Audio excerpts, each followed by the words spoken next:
My dear students, today I am going to discuss about the last part of the lesson from the diary of Anne Frank. Now,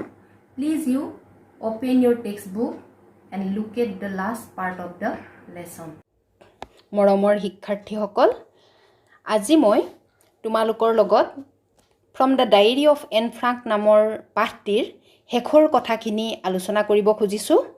তোমালোকে আকৌ কিতাপ উলিয়াই পাঠটো চাই যোৱা মই পঢ়ি যাম লগতে অৰ্থবোৰ কৈ যাম আমি আজি আৰম্ভ কৰিম Here is another diary entry dated 20th June 1942 এইখিনিৰ পৰা আজি আমি আৰম্ভ কৰিম আৰু এইখিনি শেষৰ কথা যে তাইৰ ডায়েৰীৰ অন্য এটা পৃষ্ঠা অন্য এদিনৰ ডায়েৰী আৰু সেই দিনটো আছিল কোনদিনা 20 জুন 1942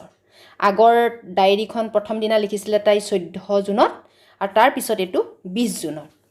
আৰু এটো লিখিছে 12 June 1942 20 June 1942 I haven't written for a few days because I wanted first of all to think about my diary.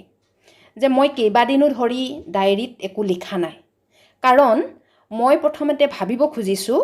যে ডায়েৰীখনৰ বিষয়ে ডায়েৰীখন লৈ মই কি কৰিম কি লিখিম এইবিলাক কথা মই প্ৰথমতে চিন্তা কৰি ল'ব খুজিছো It is an odd idea for someone like me to keep a diary. এইটো এটা বৰ অমূলক কথা যে অমূলক ভাব যে মোৰ দৰে এজনী ছোৱালীৰ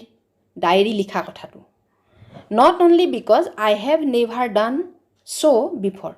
এইটো এই কাৰণেই নহয় যে মই আগতে ডায়েৰী লিখি পোৱা নাই তাৰমানে ইয়াতকৈ আগতে মই এনেকৈ ডায়েৰী লিখি পোৱা নাই হেতু মোৰ কাৰণে বিশেষ কথা নহয় But because it seems to me that neither I nor for that matter anyone else will be interested in the unbosomings of a 13-year-old schoolgirl. এইটো এই কাৰণেই যে মই অথবা মোৰ দৰে এজনী ছোৱালীৰ ডায়েৰী লিখাৰ কিবা আৱশ্যকতা আছেনে যে মোৰ দৰে এজনী 13 বছৰীয়া ছোৱালীৰ ডায়েৰীতনো এনেকুৱা কি বিশেষ কথা লিখিব পৰা থাকে বা লিখিবলগীয়া এনেকুৱা কিনো বিশেষ কথা থাকিব বহুতে হেতু ভাবিব পাৰে যে ডায়েৰী লিখাটো ভাল কথা নহয় আৰু মোৰ দৰে এজনী ছোৱালীয়েনো ডায়েৰীৰ পাতত কি লিখিম Still what does that matter তথাপি যে হেতুনো কি কথা I want to write মই লিখিব খুজো but more than that যে মই লিখিব খুজো কাৰণেই লিখিম হেতু নহয় I want to bring out all kinds of things that I lie buried deep in my heart তা মই এই কাৰণেই লিখিব খুজিছো যে মোৰ মনৰ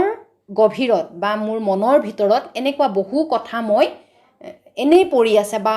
মোৰ ক'বলগীয়া বহুত কথা আছে যিবোৰ মই কাকো ক'ব পৰা নাই মোৰ মনৰ ভিতৰতে আছে সেই কথাবোৰ মই এতিয়া উলিয়াই আনিব খুজিছো আৰু উলিয়াই আনি মই ক'ত থম যে মোৰ ডায়েৰীখনত থম ডায়েৰীখনত মানে মই ডায়েৰীখনত লিখি মোৰ মনৰ কথাবোৰ মই উলিয়াই আনিম মোৰ মনৰ ভিতৰত যিমানবোৰ কথা আছে মই এই ডায়েৰীৰ পাততে লিখি ৰাখিম তানে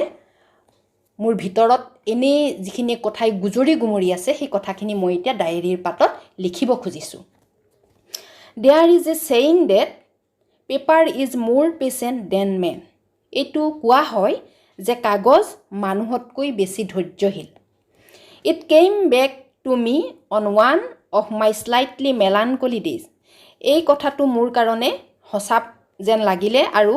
সেই কাৰণে মোৰ যিবোৰ বিখন্ন দিন melancholy days মোৰ জীৱনত যিবোৰ মই মানে বিখন্ন দিন পাইছো মানে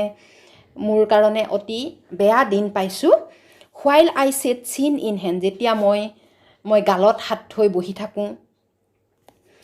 feelings too bored আৰু কেতিয়াবা মোৰ খুব বেয়া লাগে মনটো বৰ লাগে মোৰ আমনি লাগে and limp even to make up my mind whether to go out or stay at home কেতিয়াবা মই ঘৰত থাকো বা বাহিৰতে থাকো কিন্তু মই কাকো একো ক'ব নোৱাৰো মোৰ মনটো বেয়া লাগি থাকে সেই দিনবোৰত মোক এই কাগজে সহায় কৰিছিলে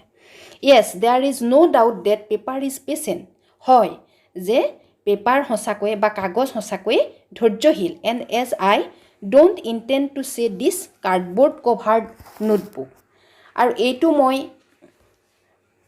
ক'ব নোখোজোঁ যে এই কাৰ্ডবৰ্ড কভাৰ্ড নোটবুকখন bearing the proud name of diary আৰু যিখনক মই ডায়েৰী বুলি অভিহিত কৰিছোঁ মানে মই খুব গৌৰৱেৰে ডায়েৰী বুলি কৈছিলোঁ টু এনি ওৱান অন্যৰ কাৰণে এখন সাধাৰণ ডায়েৰী আনলেছ আই ফাইণ্ড এ ৰিয়েল ফ্ৰেণ্ড বয় অৰ গাৰ্ল প্ৰবেবলি ন'বডি কেয়াৰ্ছ তাৰমানে মোৰ কোনো বন্ধু নাই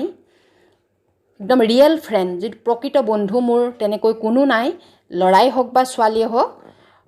কালৈও মই কেয়াৰ নকৰোঁ গতিকে এইখনকে মই মোৰ বন্ধু হিচাপে পাব খোজোঁ এণ্ড নাও আৰু এতিয়া I came to root of the matter এতিয়া মই আচল কথালৈ আহোঁ the reason for my starting a diary কাৰণটো কি মই ডায়েৰী লিখিবলৈ লোৱাৰ কাৰণটো কি it is that I have no' such real friend প্ৰথম কথাটো যে মোৰ কোনো সঁচা বন্ধু বান্ধৱী নাই যাৰ লগত মই মোৰ মনৰ কথাবোৰ শ্বেয়াৰ কৰিব পাৰোঁ মানে মোৰ মন খুলি যাৰ লগত মই কথা পাতিব পাৰোঁ তেনেকুৱা ধৰণৰ মোৰ কোনো ৰিয়েল ফ্ৰেণ্ড নাই সেইকাৰণে ডায়েৰীখনকে মই ৰিয়েল ফ্ৰেণ্ড বুলি ভাবিবলৈ লৈছোঁ হেন্স দিছ ডায়েৰী আৰু সেইকাৰণে এই ডায়েৰীখন গতিকে এই ডায়েৰীখনেই মোৰ ৰিয়েল বন্ধু In order to enhance in my mind's eye the picture of the friend for whom I have waited so long আৰু মোৰ মনৰ চকু বা মনৰ ছবিখন ডাঙৰ কৰিবলৈ বা বন্ধু হিচাপে যাক মই বিচাৰি আছিলোঁ বন্ধুক মই ক'বলৈ বা মোৰ মনৰ কথা খুলি ক'বলৈ মোৰ মনৰ ভিতৰৰ যিখন ছবি সেইখন দেখুৱাবলৈ যাৰ কাৰণে মই অতদিন ৰৈ আছিলোঁ সেয়া যেন মই এতিয়া পাই গৈছোঁ I don't want to set down a series of bell facts in a diary like most people do.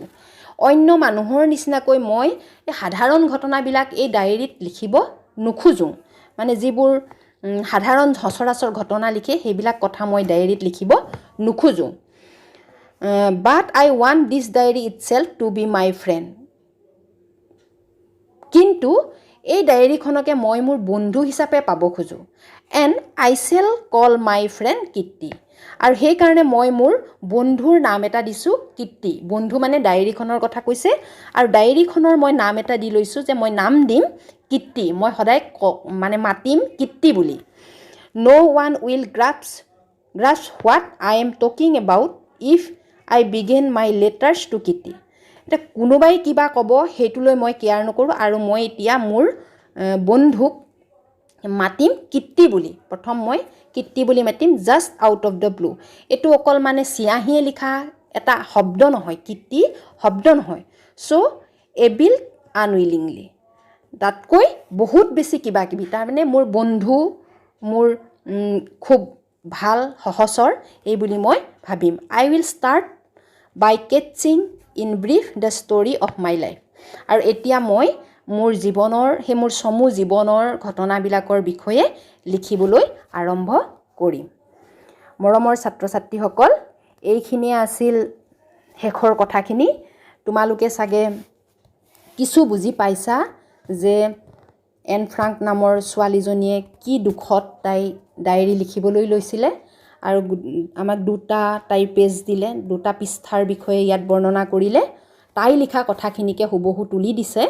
গতিকে তোমালোকে মই কোৱা কথাখিনিৰ পৰা নিজে পঢ়ি বুজিবলৈ চেষ্টা কৰিবা আৰু শব্দ অৰ্থখিনি মই দি দিছোঁৱেই গতিকে তোমালোকে লিখি নিজে আকৌ পঢ়ি বুজি পাবলৈ চেষ্টা কৰিবা আজিলৈ ইয়াতে সামৰিছোঁ ধন্যবাদ